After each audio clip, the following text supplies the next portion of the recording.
ભાજપના નવા પ્રમુખનો અભિવાદન સમારોહ યોજાયો। ધારાસભ્યો, પક્ષના પદાધિકારીઓ, કાર્યકરો સહિત સંતો મહંતોની ઉપસ્થિતિમાં અભિવાદન સમારંભ યોજાયો હતો। તાજેતરમાં સુરેન્દ્રનગર જિલ્લાના ભાજપ પ્રમુખ તરીકે હાર્દિક ટમાલિયાની વરણી કરવામાં આવી છે। સુરેન્દ્રનગરના તાત્કાલિન ભાજપ જિલ્લા પ્રમુખ હિતેન્દ્રસિંહ ચૌહાણને પ્રદેશ મહામંત્રી તરીકેની જવાબદારી સોંપવામાં આવી છે।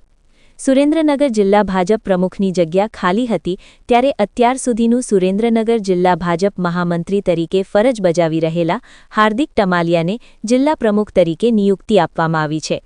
આગામી દિવસોમાં આવનારી ચૂંટણીમાં અને ભારતીય જનતા પાર્ટી સારું પરિણામ મેળવી સત્તા હાંસિલ કરે તે પ્રકારના પક્ષ દ્વારા પ્રયાસ શરૂ કરવામાં આવનાર છે। ત્યારે સુરેન્દ્રનગર જિલ્લા ભાજપ પ્રમુખનું કમાન હાર્દિક ટમાલિયાને સોંપવામાં આવ્યું છે। ત્યારે સુરેન્દ્રનગર આનંદ ભવન ખાતે નવનિયુક્ત જિલ્લા ભાજપ પ્રમુખનો અભિવાદન સમારંભ યોજવામાં આવ્યો છે, જ્યાં સંતો મહંતો, નેતાઓ, કાર્યકરોની હાજરીમાં નવનિયુક્ત પ્રમુખ હાર્દિક ટમાલિયાને અભિનંદન પાઠવવામાં આવ્યા હતા। કાર્યકરોનો ઉત્સાહ પણ જોવા મળ્યો હતો।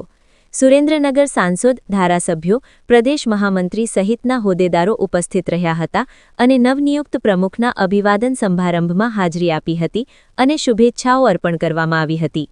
બ્યુરો રિપોર્ટ, સમય 24 ન્યૂઝ, સુરેન્દ્રનગર।